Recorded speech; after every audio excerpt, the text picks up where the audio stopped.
بسم الله الرحمن الرحيم والحمد لله رب العالمين وصلى الله وسلم على نبينا محمد وعلى آله وصحبه أجمعين أما بعد لا يزال الكلام متعلقا بالاستجمار. Nous allons continuer à parler du sujet al-istijmar, le fait de se purifier avec des pierres ou du moins des solides, comme on l'a vu lors du cours précédent. فإننا ذكرنا بعض المسائل وتركنا البعض. Nous avons abordé certains sujets, nous avons délaissé d'autres. رأينا أن المسلم إن استجمر فيستعمل أقل من 3 أحجار. Nous avons vu que le musulman, s'il pratique l'istijmar, pour se purifier après avoir accompli ses besoins, alors il n'utilise pas moins de 3 pierres. فلا يستعمل أقل من 3 أحجار. Il n'utilise pas moins de 3 pierres. أو 3 أعيان مما يقوم مقام الأحجار. Ou alors il n'utilise pas moins de 3 éléments qui vont remplacer les pierres, qui vont avoir la même fonction que les pierres. On avait cité comme exemple el menadil, le papier 3 lettres. لكن لو أن الحجر الواحد أو الحجرة الواحدة لها 3 أحرف. Si une pierre, elle a 3 côtés. أو أن المنديل الواحد تستطيع أن تستعمله ب3 مساحات. Ou alors que le seul papier, un seul et unique, tu peux l'utiliser 3 fois. Tu peux donc, la personne peut frotter, donc c'est parti 3 fois avec un seul papier. Lui est-il permis d'utiliser ce même papier 3 fois, ou alors lui est-il obligatoire d'avoir 3 morceaux de papier? Est-il permis d'utiliser une pierre 3 fois, ou alors est-il obligatoire d'avoir 3 pierres pour nettoyer donc ses parties après avoir fait ses besoins? فذهب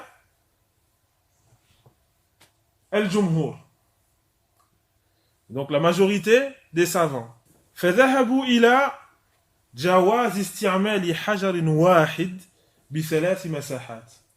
Ils voient qu'il est permis d'utiliser une seule pierre 3 fois. قالوا المراد بحديث سلمان هو 3 مساحات.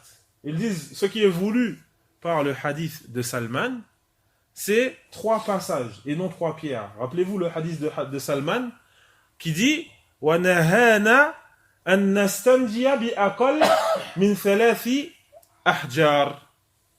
من 3 أحجار. Et donc Salman qui nous dit, et il nous a interdit, c'est-à-dire le prophète sallallahu alayhi wa sallam, il nous a interdit de se purifier les parties en utilisant moins de 3 pierres.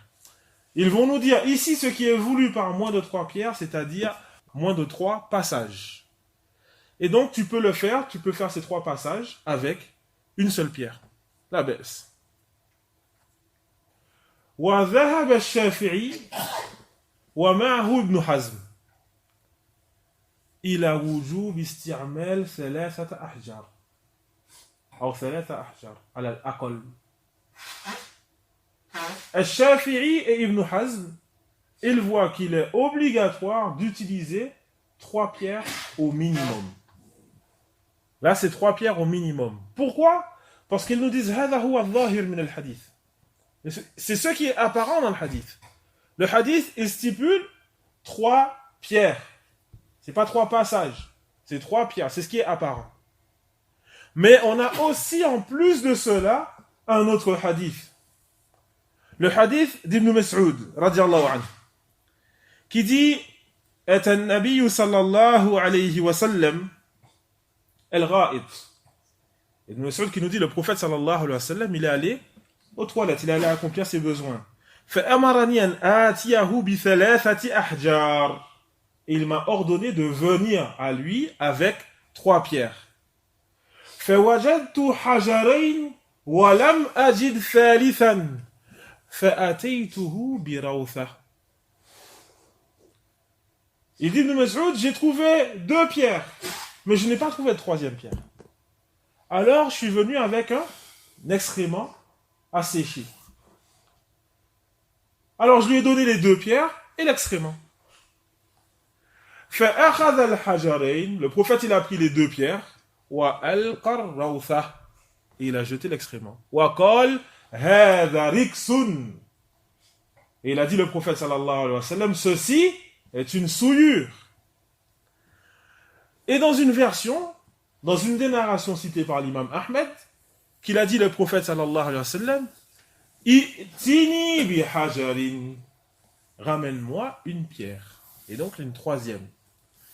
Ils disent ici le prophète sallallahu alayhi wa sallam, il aurait très bien pu utiliser une pierre ou les 2 pour faire donc ces 3 passages. Mais non, il a demandé une 3e. Et donc ils disent ceci est une preuve que c'est une condition d'avoir 3 pierres. Et nous on va faire la même chose pour les papiers toilettes. Même chose. Donc au minimum 3 morceaux. C'est pas un morceau que tu vas utiliser 3 fois. Selon l'avis donc de Shafi'i. Wal aqrab wallahu a'lam huwa qawl ash-Shafi'iyya wa huwa ikhtiyar Ibn Hazm.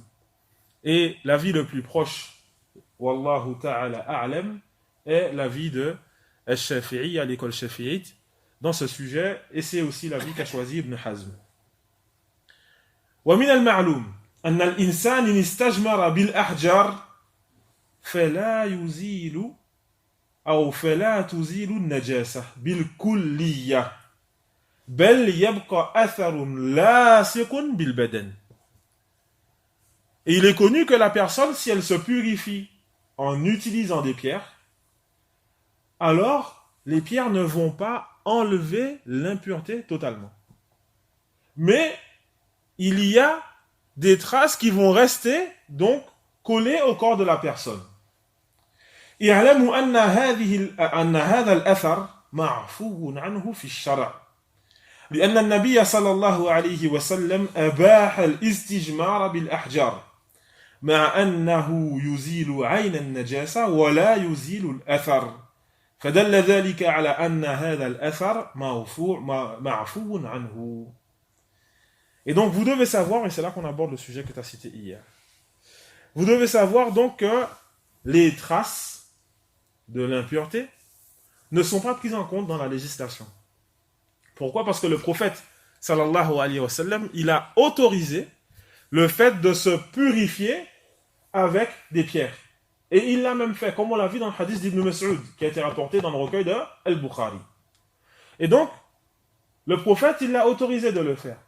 Alors qu'il est connu que le fait de se purifier avec les pierres va enlever l'impureté en elle-même, mais ne va pas enlever les traces de cette impureté. Au contraire, cette impureté, ces traces, du moins, ne vont partir qu'avec de l'eau. Elles ne vont partir qu'avec de l'eau. Et malgré ça, cela nous est permis. Cela nous montre que ces traces ne sont pas prises en compte dans la législation. وقد ذكر ابن قدامة في المغني أنه لا يعرف في المسألة خلافا. Ibn Qudama, il a cité dans son livre Al-Mughni qu'il ne connaît pas de divergence dans le sujet. Donc il ne connaît pas de savants qui voient que ces traces vont empêcher la validité des ablutions, par exemple. وفي الحديث أيضا دليل على وجوب غسل اليدين قبل إدخالهما في الإناء ثلاثا بعد النوم من الليل. Il y a aussi dans le hadith la preuve montrant le caractère obligatoire de se laver les mains avant de les rentrer dans le récipient lorsqu'on se réveille après avoir dormi la nuit. Et je précise la nuit, on va voir à la fin pourquoi, Inch'Allah ta'ala. Et cela, on le trouve dans la parole du prophète sallallahu alayhi wa sallam. وَإِذَا اسْتَيْقَظَ أَحَدُكُم مِّن نَّوْمِهِ فَلْيَغْسِلْ يَدَيْهِ قَبْلَ أَن يُدْخِلَهُمَا فِي الْإِنَاءِ ثَلَاثًا فَإِنَّ أَحَدَكُمْ la yadri ayna batat yadu. Et donc il dit le prophète sallallahu alayhi wa sallam dans ce hadith, et lorsque l'un d'entre vous se réveille, après avoir dormi, alors qu'il lave ses deux mains avant de les rentrer dans le récipient, 3 fois. Car aucun d'entre vous ne sait où est-ce que ces deux mains ont passé la nuit. لكن قبل الكلام على اليدين بعد النوم أو قبل النوم لننظر أولا هل يجب غسل اليدين في الوضوء ابتداء. Avant d'aborder le sujet concernant le fait de laver les deux mains avant avoir dormi ou après avoir dormi, le jour ou la nuit, abordons le premier sujet. Est-il obligatoire de se laver les mains lorsqu'on fait les ablutions? C'est-à-dire que si j'arrive à la mosquée et que je fais mes ablutions en commençant par